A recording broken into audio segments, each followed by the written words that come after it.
आपको electric potential के numerical करवाए जा रहे हैं, जिसमें क्वेश्चन नंबर 15 पर पहुंच गए हैं। ठीक, इन टाइप के क्वेश्चनों में ध्यान रखना कि कह रहा है इसमें कि प्लस क्यू और माइनस 3q आवेश एक दूसरे से 1 मीटर की दूरी पर स्थित है। कह रहा है इन दोनों आवेशों को मिलाने वाली रेखा के किन बिंदुओं पर, किस बिंदु पर वैद्युत विभव और वैद्युत क्षेत्र की तीव्रता शून्य होगी। ठीक है, देखिए आपको बता दें, वैद्युत क्षेत्र की जब तीव्रता की बात करता है तो सभी को ध्यान रखना है कि दोनों पॉजिटिव चार्ज होंगे तो कभी भी वैद्युत क्षेत्र की तीव्रता बीच में जीरो नहीं होगी, बीच में जीरो होगी। ठीक, दोनों निगेटिव चार्ज होंगे तब भी तीव्रता बीच में जीरो होगी। लेकिन यदि एक पॉजिटिव चार्ज है और एक निगेटिव चार्ज है तो वैद्युत क्षेत्र की तीव्रता बीच में जीरो नहीं होगी। तब वैद्युत क्षेत्र की तीव्रता दोनों आवेशों के बाहर किसी बिंदु पर शून्य होगी। और वो दोनों आवेशों के बाहर कौन सा बिंदु लेते हैं? दोनों आवेशों के बाहर वो बिंदु आपका होता है छोटे आवेश की ओर। किसके लिए? तीव्रता के लिए। ठीक, फिर इसके बाद इलेक्ट्रिक पोटेंशियल की बात करते हैं। देखिए इलेक्ट्रिक पोटेंशियल एक स्केलर क्वांटिटी है। यदि दोनों ये पॉजिटिव चार्ज होंगे तो इसके भीतर कहीं निकालेंगे तो जुड़ जाएगा बिंदु। ठीक, या ये दोनों निगेटिव चार्ज होंगे तो इसके भीतर निकालेंगे तो भी जुड़ जाएगा, माइनस में आ जाएगा। इसका मतलब बीच में वैद्युत विभव जीरो नहीं होगा। लेकिन अगर एक पॉजिटिव एक निगेटिव चार्ज है तो एक के कारण धनात्मक प्लस का विभव निकलेगा, दूसरे के कारण माइनस का विभव निकलेगा। दोनों को जोड़ देंगे तो जीरो होने की संभावना है। ठीक, और एक वैद्युत विभव एक जगह और बाहर शून्य हो सकता है। एक वैद्युत विभव द्वारा बाहर शून्य हो सकता है प्लस क्यू आवेश के बाईं, इधर कहीं भी वैद्युत विभव का मान शून्य हो सकता है। ठीक, तो क्वेश्चन में पूछा है कि दोनों आवेशों को मिलाने वाली, दोनों आवेशों को मिलाने वाली रेखा के किस बिंदु पर, किस बिंदु पर, ठीक है, किस बिंदु पर नंबर 1 वैद्युत विभव शून्य होगा, वैद्युत विभव शून्य होगा। नंबर 2 कह रहा है वैद्युत क्षेत्र या वैद्युत क्षेत्र की तीव्रता शून्य होगी, वैद्युत क्षेत्र की तीव्रता शून्य होगी। ठीक, इस टाइप का न्यूमेरिकल हो सकता है, वो भी आपको समझा देंगे। इसके ऊपर वाला ऐसे दिया है तो देखिए वैद्युत विभव पहला पार्ट, जब इसको हल करेंगे तो इसका जो फर्स्ट पार्ट आएगा, फर्स्ट पार्ट के दो भाग होंगे। ठीक, एक तो वैद्युत विभव इनके बीच में जीरो होगा और दूसरा वैद्युत विभव दोनों आवेशों के बाहर छोटे आवेश की ओर भी जीरो होगा। ठीक, तो पहले पार्ट में दो कंडीशन में वैद्युत विभव शून्य हो सकता है। ठीक, तो पहला पार्ट कैसे हल करें? पहले पार्ट को दो कंडीशन में हल करेंगे, एक ए और एक बी। तो पहले बीच में तो लिखेंगे माना दोनों आवेशों के बीच, ठीक है, दोनों आवेशों के बीच प्लस क्यू आवेश से x दूरी पर वैद्युत विभव शून्य होगा, दोनों आवेशों के बीच। ठीक, वैद्युत विभव शून्य होगा। तो अब थोड़ा ध्यान दीजिए कि दो आवेश आपके ये हो गए, एक प्लस क्यू एक माइनस 3q, बीच की डिस्टेंस कितनी? 1 मीटर। अब दोनों आवेशों के बीच वैद्युत विभव जीरो माना है तो मान लीजिए x दूरी पर ये पॉइंट है P, जहां पर हमें वैद्युत विभव या वैद्युत विभव शून्य पता है। ये दूरी हो जाएगी 1 - x। ठीक है, तो बिंदु P पर जो परिणामी विभव होगा वो Vp बराबर कितना होगा? 0। कह रहा किन बिंदुओं पर, तो हमने मान लिया कि प्लस क्यू आवेश से x दूरी पर स्थित बिंदु P या बिंदु P पर वैद्युत विभव शून्य होगा, या ऐसे में x दूरी पर वैद्युत विभव शून्य होगा।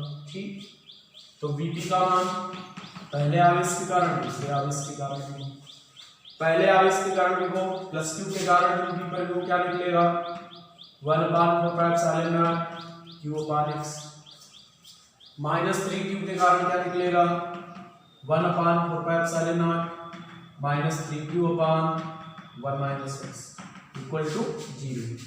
देखिए 1/4π q कॉमन हो जाएगा, 1/x माइनस 3/1 - x बराबर क्या बचेगा, 0। ये 0 में चला जाएगा।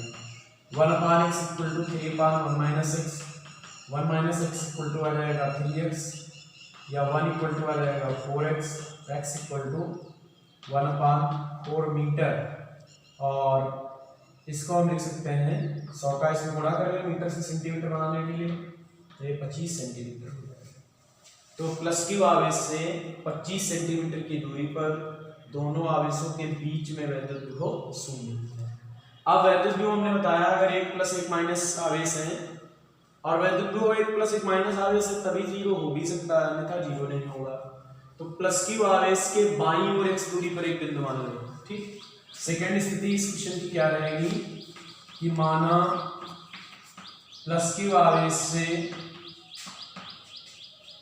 माना प्लस क्यू आवेश के बाईं ओर, ठीक है, छोटे आवेश की ओर 0 होगा, बाईं ओर x दूरी पर वैद्युत विभव शून्य होगा। ठीक है, वैद्युत विभव शून्य होगा।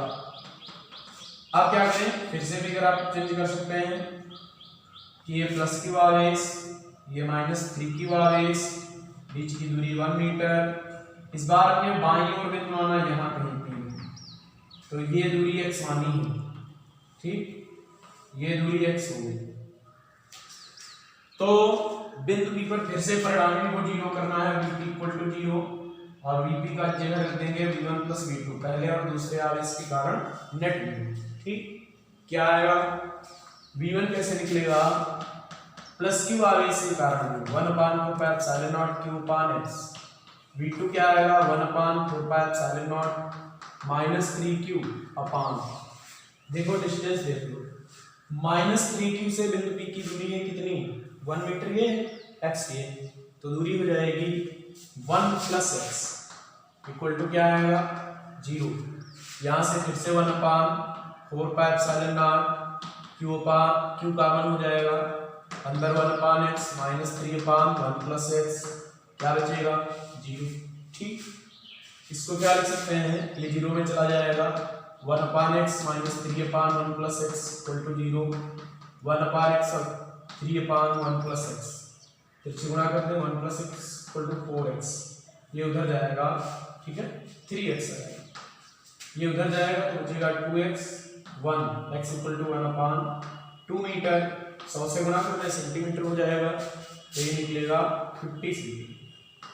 तो देखो वैद्युत विभव दो जगह 0 हो सकता है, अगर एक धनात्मक चार्ज और एक ऋणात्मक चार्ज है तो वैद्युत विभव दो बिंदुओं पर 0 हो सकता है, एक दोनों आवेशों के बीच में और दूसरा दोनों आवेशों के बाहर, और दोनों आवेशों के बाहर किधर 0 हो सकता है, तो ये याद रखेंगे दोनों आवेशों के बाहर हमेशा छोटे आवेश की ओर वैद्युत विभव का मान 0 होगा।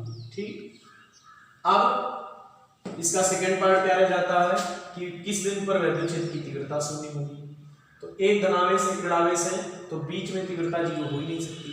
अगर हम बीच में यहाँ पर कोई पॉइंट ले लें तो इसके कारण वैद्युत क्षेत्र की तीव्रता इधर निकलेगी और इसके कारण भी इधर निकलेगी, तो नेट जुड़ जाएगी, तो 0 होने की संभावना नहीं है बीच में। ठीक, तो इसलिए वैद्युत क्षेत्र की तीव्रता भी किधर ये शून्य होगी, किधर बाहर वैद्युत क्षेत्र की तीव्रता शून्य, वो भी किधर जो जिधर छोटा चार्ज है। ठीक, तो सेकेंड पार्ट में मान लेंगे कि माना दोनों आवेशों के बाहर, ठीक है, या माना प्लस क्यू आवेश से x दूरी पर या प्लस क्यू आवेश के बाईं ओर x दूरी पर वैद्युत क्षेत्र की तीव्रता शून्य होगी।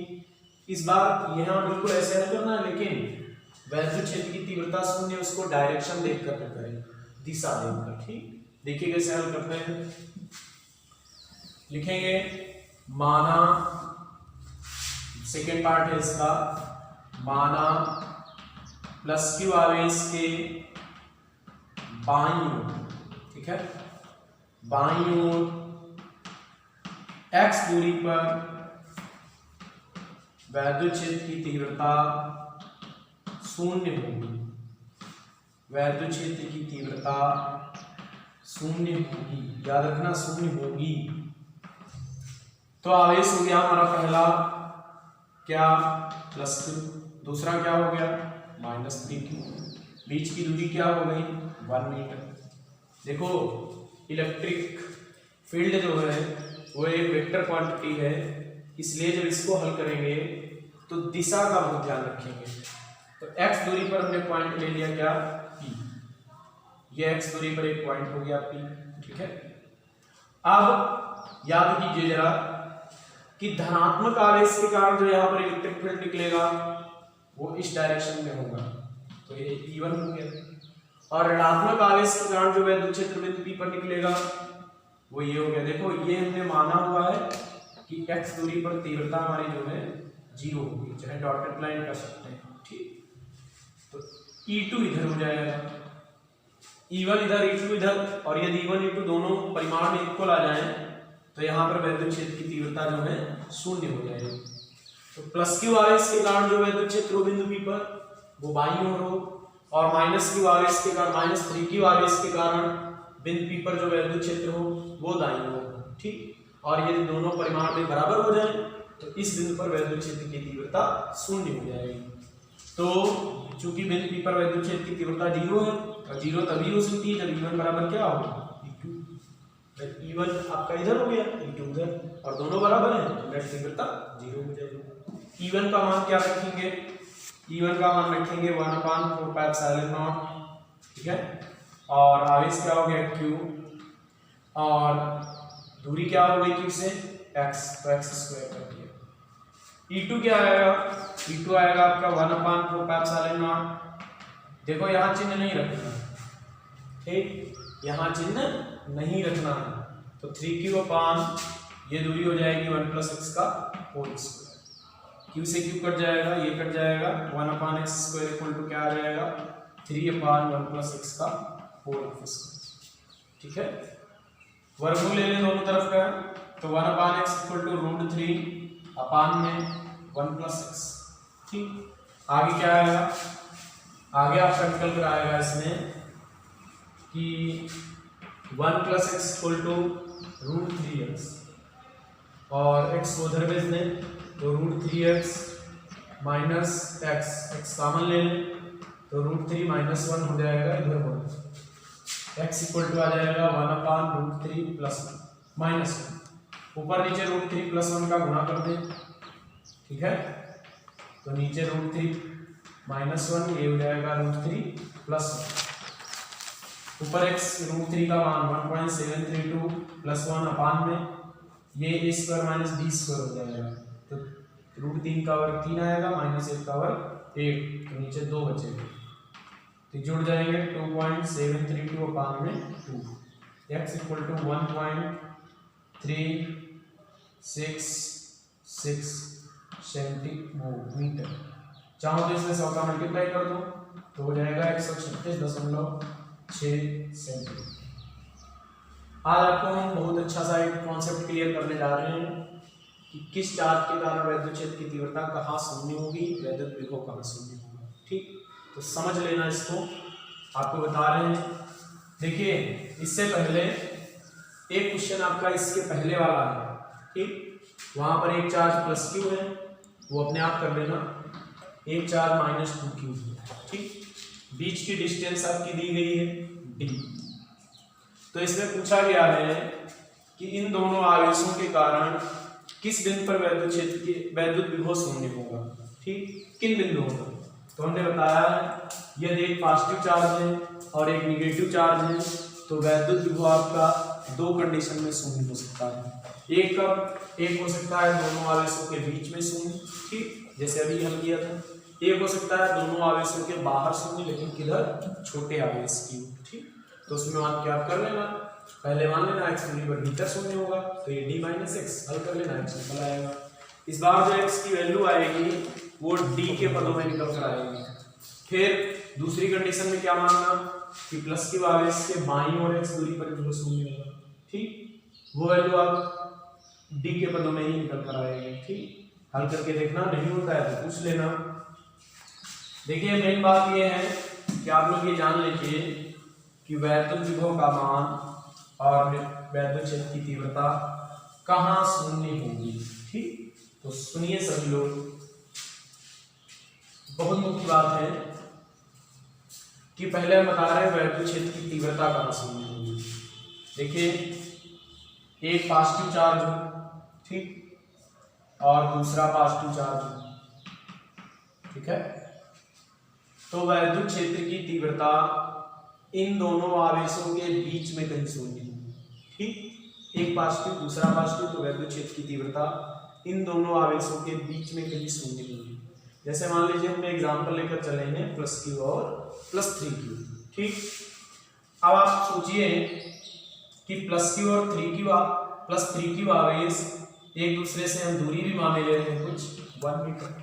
ठीक, समझ लेना वैद्युत क्षेत्र की तीव्रता यहाँ पर बीच में ही 0 होगी। और सुन लीजिए, यदि आगे वाली कंडीशन भी बता देंगे। देखिए इन दोनों आवेशों से पहले आवेश से x दूरी पर तीव्रता माइनस हो।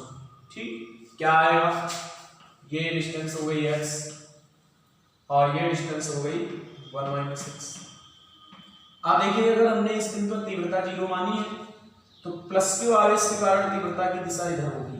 हम जानते हैं कि जो धनात्मक चार्ज होता है वो टेस्ट चार्ज को रिपल करता है, तो E1 इधर हो जाएगा, और जो ये प्लस क्यू 3q आवेश है इस चार्ज के कारण इधर जो तीव्रता होगी वो इधर की होगी E2। क्यों, क्योंकि प्लस 3q चार्ज के कारण अगर यहाँ पर हम कोई टेस्ट चार्ज रखेंगे तो वो भी रिपल होगा, तो E1 उधर E2 इधर। यदि E1 E2 इस प्रकार हो कि इनके मान आपस में बराबर हों तो E1 माइनस E2 का मान 0 होगा, परिणामी तीव्रता 0 हो जाएगी। तो यदि बिंदु P पर तीव्रता 0 है तो यहाँ पर कर देंगे E1 बराबर। अब फार्मूले आप लोग जानते हैं। ठीक, 1/4πε0 q x स्क्वायर, इसे निकलेगा 1/4πε0 3q 1 माइनस एक्स का होल स्क्वायर। ठीक, क्या आ जाएगा, ये कट जाएगा, ये कट जाएगा, वर्गमूल ले लेंगे 1/x √3/1 माइनस एक्स, यहाँ से 1 minus x equal to √3x। ठीक है, x उधर जाएगा, कॉमन हो जाएगा, x का मान निकाल लेंगे 1/√3 प्लस 1 मीटर। अपना जैसे भी चेंज करना चाहिए चेंज कर सकते हैं। तो बीच में तीव्रता 0 हो सकती है। कब, जब दोनों कैसे चार्ज हो, पॉजिटिव। सभी को ध्यान रखना है, बहुत काम आने वाली चीजें हैं। और आपको आगे और हम बताएंगे कि इन दोनों आवेशों के बीच में, ठीक, अगर हम बिंदु P पर कोई तीसरा आवेश रख दें वो भी निगेटिव, तो उस पर नेट बल 0 लगेगा, क्योंकि नेट तीव्रता यहाँ पर 0 होगी, तो यहाँ पर नेट बल भी निकालेंगे, वो भी कितना निकलेगा, 0 निकलेगा। ठीक, तो वो आवेश पर कोई बल नहीं कार्य करेगा, तो ये आवेश इसी जगह पर रखा भी रहेगा। जैसे यहाँ पर हमने आवेश रखा और इस पर कोई बल कार्य ना करे तो यहीं पर रुका रहेगा, इतना ध्यान रखना। ठीक, कैसे आवेश हो, दोनों धनात्मक आवेश हो तो बीच में एक ऋण आवेश पर कोई बल नहीं लग सकता है। कहाँ पर, जहाँ पर वैद्युत क्षेत्र शून्य होगा बीच में। अब बात करते हैं, दोनों मान लीजिए निगेटिव चार्ज हो, ठीक है, दोनों ही ऋणात्मक आवेश हैं। यदि दोनों ही ऋणात्मक आवेश होंगे तो माइनस क्यू आवेश के कारण जो यहाँ पर वैद्युत क्षेत्र होगा उसकी डायरेक्शन उसी की ओर होगी, क्योंकि हम जानते हैं कि निगेटिव चार्ज बिंदु P पर रखे टेस्ट चार्ज को अपनी ओर आकर्षित करेगा, तो E1 इधर हो जाएगा, और माइनस 3q के कारण बिंदु P पर तीव्रता जो होगी वो E2 इधर हो जाएगा। ठीक, सेम काम यही करना है। ठीक है, आपका आंसर भी ऐसे आना है। इस टाइप का अगर क्वेश्चन है तो दो ऋणावेश होंगे तब भी तुम्हारा बिंदु P पर वैद्युत क्षेत्र का मान 0 हो सकता है। ठीक, और यदि बिंदु P पर कोई हम धनावेश रख दें तो उस पर कोई बल नहीं लगेगा। मतलब दो ऋणावेशों के बीच एक धनावेश का संतुलन होता है और दो धनावेशों के बीच में एक ऋणावेश का संतुलन। ठीक, ये तो बात हो गई दो कंडीशन, जब दोनों धनात्मक है तो बीच में तीव्रता 0 होगी, दोनों ऋणात्मक है तो भी बीच में 0 होगी, दो धनात्मक आवेश है तो बीच में ऋणात्मक आवेश संतुलित रहेगा, और दो ऋणात्मक आवेश है तो बीच में धनात्मक आवेश संतुलित रहेगा, और दो अगर धनात्मक होते तो बीच में ऋणात्मक संतुलित होता। अब दूसरी बात आई कि तीव्रता जब भी बता रहे हैं एक प्लस क्यू आवेश है, थोड़ा ध्यान देना, और ये एक माइनस क्यू आवेश है, एक प्लस का एक माइनस का है, तो आप सोच सकते हैं कि ऐसी कंडीशन, ये कंडीशन दोनों प्लस प्लस दोनों माइनस माइनस की थी, तब बीच में तीव्रता 0 निकली थी। लेकिन अगर एक पॉजिटिव है एक निगेटिव है तो बीच में तीव्रता 0 होने की संभावना नहीं है। कैसे? मान लीजिए हमने बीच में कोई पॉइंट ले लिया है, तो प्लस क्यू आवेश के कारण जो यहाँ पर तीव्रता निकलेगी वो इधर आएगी, क्योंकि यहाँ पर रखे टेस्ट चार्ज को इसके द्वारा क्या किया जाएगा, रिपल किया जाएगा, प्रतिकर्षित किया जाएगा, और -3q के कारण जो तीव्रता की दिशा आएगी वो भी इधर ही आएगी, क्योंकि यहाँ पर टेस्ट चार्ज को -3q आवेश अपनी ओर खींचेगा। टेस्ट चार्ज का उपयोग दिशा ज्ञात करने के लिए करते हैं, जिधर उस पर बल लगता है उधर दिशा होती है इलेक्ट्रिक फील्ड की। तो अगर E1 भी यही है, E2 भी यही है, E1 की डायरेक्शन इधर है, E2 की भी डायरेक्शन इधर है, तो तीव्रताएं जुड़ जाएंगी, इसका मतलब तीव्रता बीच में 0 नहीं हो सकती। ठीक, तो फिर तीव्रता कहाँ 0 होगी? तो तीव्रता 0 होगी दोनों आवेशों के बाहर। अब बाहर दो स्थितियां, एक की दाईं ओर की बाईं ओर। मैं बाहर दो कंडीशन है कि तीव्रता दाईं ओर 0 होगी कि बाईं ओर 0 होगी, तो आप याद रखेंगे तीव्रता बाईं ओर 0 होगी छोटे आवेश, बाईं दाईं ओर कुछ नहीं याद रखना, छोटे आवेश की ओर 0। जैसे हमारा ये प्लस क्यू आवेश है, ये छोटा आवेश है, 3q की तुलना में परिमाण देखा जाता है, चिन्ह से मतलब नहीं होता है, तो इधर तीव्रता 0 होगी। ठीक, इसका रीजन हम पहले के वीडियो में बता भी चुके हैं क्यों 0 होगी, क्योंकि प्लस क्यू चार्ज के कारण यहाँ तीव्रता निकलेगी कम और -3q चार्ज के कारण यहाँ निकलेगी ज्यादा। ठीक, तो नेट तीव्रता यहाँ पर कुछ ना कुछ होगी, लेकिन प्लस क्यू चार्ज के कारण यहाँ निकलेगी कम, इसके कारण भी यहाँ पर कुछ कम ही निकलेगी, दूरी हो जाएगी ज्यादा, तो यहाँ पर 0 होगी। ये तो है इलेक्ट्रिक फील्ड की बात, इलेक्ट्रिक फील्ड कब 0 हो सकता है। अब आप वैद्युत विभव और समझ लीजिए 0 कब हो सकता है, आपके सवाल अगर इस टाइप के हैं तो हल हो सकते हैं। ठीक, और इलेक्ट्रिक फील्ड में डायरेक्शन का बहुत ध्यान देना है, जो भी वेक्टर क्वांटिटी होती हैं उनमें डायरेक्शन का हमें बहुत ध्यान देना पड़ता है। देखिए ये प्लस क्यू चार्ज, ये प्लस 3q चार्ज, अगर दो धनावेश हैं तो वैद्युत विभव कहीं नहीं 0 होगा, क्योंकि कहीं भी तुम निकालोगे इसके कारण निकालोगे इसके कारण जोड़ दोगे, क्योंकि इलेक्ट्रिक पोटेंशियल एक स्केलर क्वांटिटी है, तो 0 नहीं होगा, वैल्यू निकलेगी। अगर ये दोनों ऋणात्मक हैं, ठीक है, तो दोनों ऋणात्मक आवेशों के कारण वैद्युत विभव निकलेंगे, वो भी जुड़ जाएंगे, ऋणात्मक विभव आएगा, 0 नहीं। लेकिन अगर एक धनात्मक है एक ऋणात्मक है तो आप अभी क्वेश्चन हल कर चुके हैं, वैद्युत क्षेत्र की तीव्रता 0 हो जाएगी।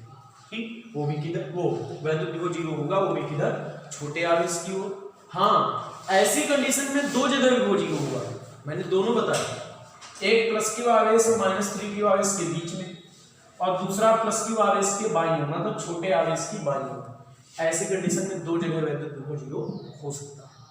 तो आपको अगर कहीं पर तीव्रता विभव 0 वाले क्वेश्चन मिलते हैं तो उनको हल करने में कोई दिक्कत नहीं आनी चाहिए। ठीक, इसके बाद आपकी एक्सरसाइज का क्वेश्चन नंबर 1 बहुत अच्छा सा दिया है, ठीक है, वो क्वेश्चन नंबर 16 है। ठीक, 16 नंबर क्वेश्चन क्या दिया है कि इस तरह की कंडीशन है, एक्स अक्ष पर, ठीक, चाहो जेड डाल दो, ऐसे छोड़ो, ये मोड़ बिंदु कह रहा है एक्स अक्ष पर, ठीक है, x बराबर 1 मीटर, x बराबर 1 मीटर की दूरी पर, या ऐसे लिख दे रहे हैं 1 मीटर की दूरी पर q आवेश रखा है। फिर x बराबर 2 मीटर की दूरी पर, यहाँ तक x बराबर 2 मीटर होंगे, मतलब ये दूरी 2 मीटर होगी, तो यहाँ पर भी q आवेश प्लस q आवेश रखा है। ठीक, फिर x बराबर 4 मीटर पर, यहाँ प्लस q आवेश रखा है। फिर x बराबर 8 मीटर पर, यहाँ भी प्लस q आवेश रखा है। इस तरह से अनंत तक की बात है। ठीक, बहुत अच्छा सा सवाल है कि x अक्ष पर क्रमशः x बराबर 1 मीटर, x बराबर 2 मीटर, x बराबर 4 मीटर, x बराबर 8 मीटर, मतलब दूरियां दुगनी होती चली गई हैं। सब पर plus Q plus Q plus Q आवेश स्थित है। तो कह रहा है x बराबर 0 पर, x बराबर 0 कहाँ होता है? मूल बिंदु पर, ठीक है, मूल बिंदु पर मतलब x बराबर 0 पर, ठीक। इसका मतलब ये नहीं कि y h पर नहीं कह रहा है, तो दूरियां कैलकुलेट x बराबर 0 y h पर ही होता है। x बराबर 0 मूल बिंदु पर हमें इलेक्ट्रिक पोटेंशियल कैलकुलेट करना है, ठीक। मूल बिंदु पर यहां पर इलेक्ट्रिक पोटेंशियल निकालना है। तो क्या करें कि इलेक्ट्रिक पोटेंशियल ज्ञात हो जाए? बहुत आसान है। मूल बिंदु पर विभव vo मान सकते हैं। तो मूल बिंदु पर विभव यदि आवेश 1 मीटर दूरी पर होने के कारण उत्पन्न करेगा, ये आवेश 2 मीटर दूरी पर होने के कारण उत्पन्न करेगा, ये 4 मीटर पर होने के कारण उत्पन्न करेगा, ये 8 मीटर पर होने के कारण उत्पन्न करेगा, मतलब सभी आवेश मूल बिंदु पर विभव जो है उत्पन्न करेंगे। तो कैसे आप निकालेंगे? मान लीजिए पहले आवेश के कारण v1, दूसरे आवेश के कारण v2, तीसरे आवेश के कारण v3, चौथे के कारण v4, इस तरह से चलते चले जाएंगे कहां तक? अनंत, क्योंकि अनंत तक एक सच पर इसी प्रकार आवेश रखें। तो आप क्या करें? तो कुछ नहीं करना है, प्लस क्यू आवेश के कारण ऊपर विभव निकालना। अब आप सोचो जरा, प्लस क्यू आवेश से O की दूरी है 1 मीटर, इस प्लस क्यू आवेश से दूरी है 2 मीटर, इससे कितनी 4, इससे कितनी 8, इससे दूरी बढ़ती चली जाएगी। आवेश सभी जगह प्लस क्यू भी रखा है, ठीक। क्या निकलेगा? और हम जानते हैं कि इलेक्ट्रिक पोटेंशियल एक स्केलर क्वांटिटी है, तो कई यदि आवेश है निकाय में तो सभी आवेशों के कारण वैद्युत विभव निकालकर जोड़ देंगे, ठीक। तो इस आवेश के कारण वैद्युत विभव क्या निकलेगा? 1/4πε0 q अपान दूरी कितनी 1, ठीक। फिर इस आवेश के कारण यहाँ पर विभव क्या निकलेगा? मूल बिंदु पर 1/4πε0 दूरी कितनी q अपान 2। फिर आगे 1/4πε0 q अपान दूरी कितनी 4, 1/4πε0 दूरी कितनी q अपान 8, इस तरह से डॉट कहां तक? अनंत तक। अब हमें इन सभी पदों में कॉमन दिख रहा है 1/4πε0 q, ठीक है। तो यहां से क्या करेंगे? 1/4πε0 q कॉमन है, यहां पर 1 बचेगा, 1/2, 1/4, 1/8, इस तरह से कहां तक? अनंत, ठीक है। अब हमने देखा कि इसका जोड़ कैसे करें, तो ये एक है हमारी गुणोत्तर श्रेणी, ठीक है। 1, 1/2, देखो 1 क्या आधा, फिर इसका आधा हुआ, इसका आधा हुआ है, इस तरह से ये अनंत पदों की गुणोत्तर श्रेणी है। तो आप ध्यान रखेंगे कि 1 + 1/2, 1/4, 1/8, ठीक है। इस तरह से अनंत तक कोई अगर गुणोत्तर श्रेणी है तो इसका योग का फार्मूला होता है S अनंत = A/1 - R। अनंत पदों की गुणोत्तर श्रेणी के योग का सूत्र होता है S अनंत ठीक, पूरा सम कर देते हैं, योग कर देते हैं इसका एडिशन A/1 - R, जहां A जो है श्रेणी का पहला पद होता है और पहला पद यहाँ पर कितना है 1, ठीक है। और जो R होता है ये होता है सार अनुपात, और सार अनुपात गुणोत्तर श्रेणी का कैसे ज्ञात करते हैं कि प्रत्येक पद में उसके पिछले वाले पद से भाग देते हैं। जैसे दूसरे पद में पहले वाले पद से भाग दें 1/2 आएगा, 1/2 में 1 का भाग देंगे, 1/4 में 1/2 का भाग करें तो 1/2 ही आएगा, ठीक। तो सार अनुपात है 1/2, तो ऊपर 1 - 1/2 बचेगा, ये कितना आ जाएगा 2, ठीक है।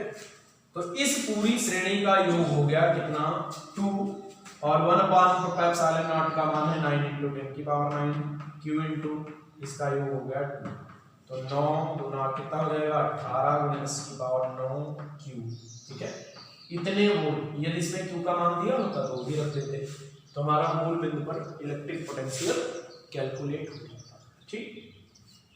ये तो बात हुई आपके ऐसे क्वेश्चनों में। ऐसे क्वेश्चन हाँ ये भी हो सकता है कि कभी कभी ऐसा होता है कि यहाँ प्लस क्यू आवेश इस तरह से आवेश रखे होते हैं, ये 1 मीटर, ठीक है, 2 मीटर, 4 मीटर, इस तरह का एक और क्वेश्चन होता है जहाँ पर इलेक्ट्रिक फील्ड इलेक्ट्रिक फील्ड का मान पूछते हैं मूल बिंदु पर, ठीक है। तो इलेक्ट्रिक फील्ड का मान भी ज्ञात करने का तरीका यही है। वहां पर भी श्रेणी बनेगी 1/1 स्क्वायर 1/2 स्क्वायर 4 स्क्वायर 8 स्क्वायर, ठीक है। तो भी एक श्रेणी ही बनकर तैयार होती है, ठीक। वहां से भी हम इलेक्ट्रिक फील्ड कैलकुलेट कर सकते हैं। अगर सभी प्लस आ गए सब तो इलेक्ट्रिक फील्ड जुड़ता चला जाएगा, क्योंकि सबके कारण डायरेक्शन जो होगी यहाँ पे वो एक ही डायरेक्शन में सब जुड़ जाएंगे, ठीक है। तो आपके इलेक्ट्रिक पोटेंशियल वाले न्यूमेरिकल इतने होते हैं। इसके बाद इलेक्ट्रिक पोटेंशियल के बाद आपने पढ़ा था कि इलेक्ट्रिक पोटेंशियल वैद्युत द्विध्रुव के कारण अक्षीय और निरक्षीय स्थिति में विभव, वो भी आपको समझा दे रहे हैं कि मान लीजिए कि हमारे पास एक द्विध्रुव है। देखो आप अपने आप में न्यूमेरिकल कर सकते हो, तरीका हम बता दे रहे हैं। एक हमारे पास वैद्युत द्विध्रुव है, ठीक है, और जिसके चार्ज है इसका है +2.4 माइक्रोकूलम, ठीक है। थोड़ा सरल ले लेते हैं, +2 माइक्रोकूलम, ये -2 माइक्रोकूलम।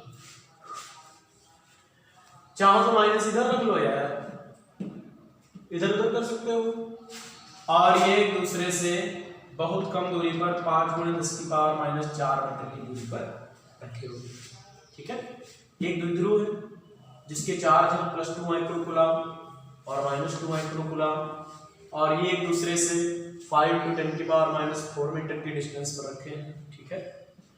कह रहा है, हमसे पूछा गया है कि इस द्विध्रुव के कारण, ठीक है, ध्यान देना, इस द्विध्रुव के कारण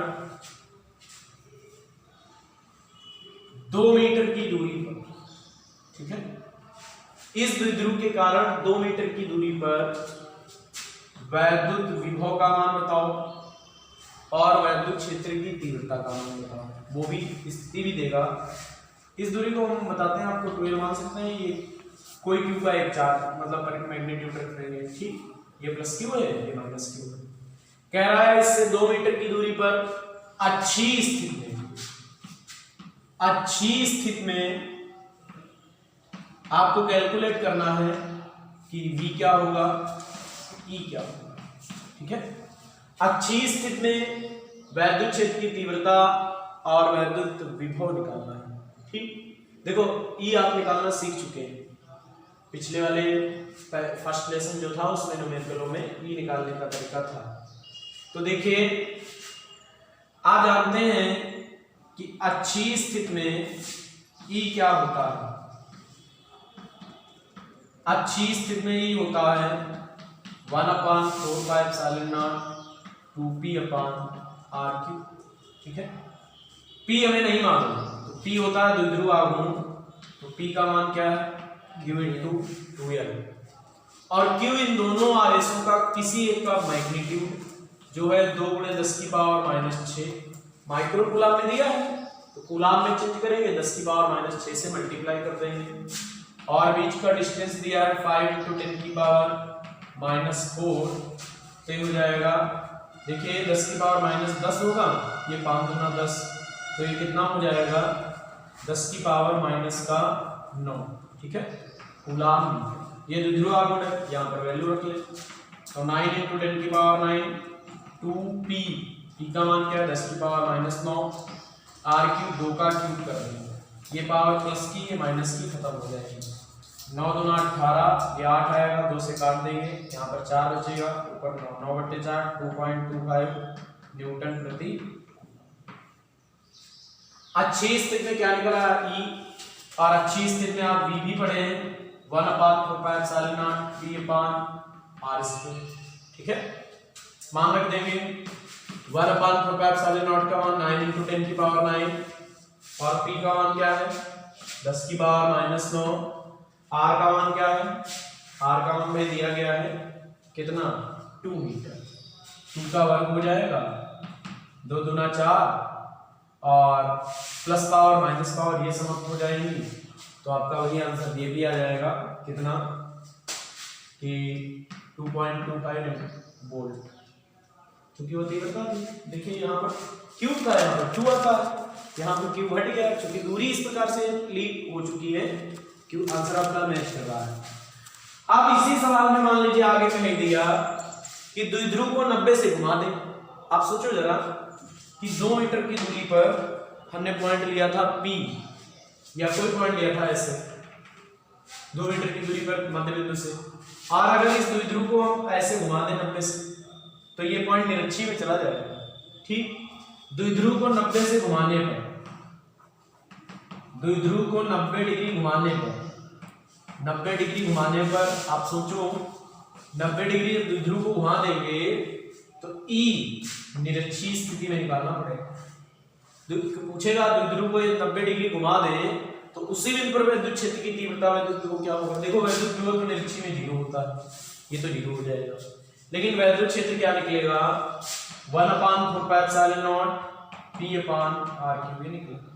ठीक है, मान रख लेंगे, बहुत आसान। P का मान 10⁻⁻⁹ r³ 2 का क्यूब कर देंगे, ये खत्म हो जाएंगे, 9/8 आएगा, 1.25 न्यूटन प्रति कूलम।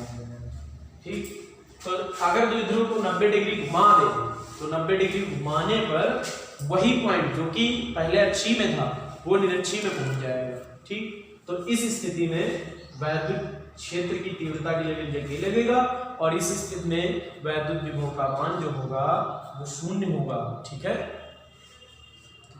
देखिए इसी क्वेश्चन में हमने जो बताया इसका अपोजिट भी हो सकता है।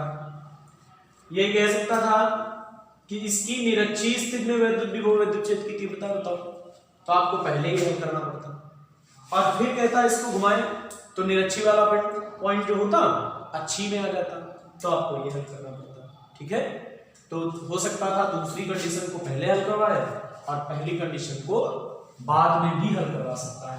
ठीक है, इसके बाद आपको बता रहे हैं विभव प्रवणता पर न्यूमेरिकल। आपने पढ़ा था दूरी के सापेक्ष विभव परिवर्तन की दर को विभव प्रवणता कहते हैं, और विभव प्रवणता का व्यंजक क्या निकाला था, विभव प्रवणता पोटेंशियल ग्रेडियंट, विभव प्रवणता का व्यंजक निकाला था dV/dx। ठीक, या अगर जरूरत पड़े r दूरी पर स्थित दो बिंदु हैं जिनके बीच विभवांतर v है तो विभव प्रवणता v/r हो सकती है। जैसे कोई तार दिया जाए और तार के सिरों के बीच विभवांतर v हो, और मान लीजिए तार की लेंथ l हो तो विभवांतर v/l भी हो सकती है। जैसे कोई वायर है मेरे पास, इसकी लेंथ l है और इन दोनों पॉइंट्स के बीच इलेक्ट्रिक पोटेंशियल डिफरेंस जो है v है, तो इसमें विभवांतर जो होगी v/l। ठीक, और यही पर बताया था वैद्युत क्षेत्र की तीव्रता विभवांतर में ये संबंध होता है v/d। ठीक, या ऐसा बताया था E = dV/dr। ठीक, और अगर d दूरी पर स्थित दो प्लेटें हैं, ठीक, d दूरी पर स्थित दो प्लेटें हैं जिनके बीच में विभवांतर v है, तो वैद्युत क्षेत्र का मान E = v/d होता है। ठीक, या l दूरी पर स्थित दो बिंदुओं के बीच विभवांतर v है तो उसमें वैद्युत क्षेत्र की तीव्रता होती है v/l या v/d। x दूरी पर है तो v/x हो जाएगी, दूरी जैसी हो बटे में वही करना है। ठीक, आपको न्यूमेरिकल इस पर कैसे करेंगे, जैसे हमारे पास एक वायर है, ठीक है, और इस वायर जैसे आपको इसमें पढ़ने को मिलेगी लेसन में पोटेंशियोमीटर विभव मापी। ठीक, उसका तार लिया जाता है 4 से 12 मीटर लंबा तक। मान लीजिए एक विभव का तार है वो 10 मीटर लंबा, और इसके सिरों के बीच 20 वोल्ट का विभवांतर है। ठीक है, मतलब V = 20 वोल्ट है और ये तार की लंबाई कितनी है 10 मीटर। तो कह रहा है विभव प्रवणता बताओ, तो विभव प्रवणता क्या आएगी, विभव प्रवणता आएगी क्या v/l। v कितना 20, l का कितना 10, कितना आ जाएगा 2 मात्रक हो जाएगा वोल्ट प्रति मीटर। अगर इसमें पूछे वैद्युत क्षेत्र की तीव्रता क्या है, तो हम जानते हैं अगर x दूरी या l दूरी पर स्थित दो बिंदुओं के बीच विभवांतर v है तो वैद्युत क्षेत्र का मान भी यही होता है E = v/l, और v/l यही हल करेंगे, ये वैद्युत क्षेत्र की तीव्रता निकलेगी। ठीक, कभी कभी न्यूमेरिकल में हो जाता है जहां पर ऐसी कंडीशन होती है कहीं अवकलन वगैरह करना पड़े तो ऋण चिन्ह का ज्यादा महत्व रखते हैं। ठीक, क्योंकि हम जानते हैं वैद्युत क्षेत्र की तीव्रता ऋणात्मक विभव प्रवणता के बराबर होती है। और भी न्यूमेरिकल हो सकता है कि एक हमारे पास दो प्लेटें हैं धातु की समांतर प्लेटें जिनके बीच की दूरी 2 सेंटीमीटर है। ठीक है, इनके बीच विभवांतर है 100 वोल्ट है। तो हमसे पूछा गया है इसके बीच वैद्युत क्षेत्र की तीव्रता कितनी होगी, तो कोई कंफ्यूजन नहीं, प्लेटों के बीच की डिस्टेंस को आप डी मान सकते हैं। वैद्युत क्षेत्र की तीव्रता हमने क्या बताया, E = V/d। ठीक, V आपका कितना है 100 और D कितना है 2 सेंटीमीटर, तो 2 × 10⁻² मीटर, ये 50 आ जाएगा, 10⁻² नीचे से जाएंगे तो हो जाएगा 5 × 10⁻³ न्यूटन प्रति या वोल्ट प्रति मीटर। ठीक है, इसको लिख सकते हैं वोल्ट प्रति मीटर। तो इस प्रकार से आपके न्यूमेरिकल होंगे, इसमें जो न्यूमेरिकल छूट रहे हैं आप उनको हल करते रहेंगे और जो नहीं हो रहे हैं कमेंट कीजिएगा, वो आपका अगले दिन बताया जाएगा।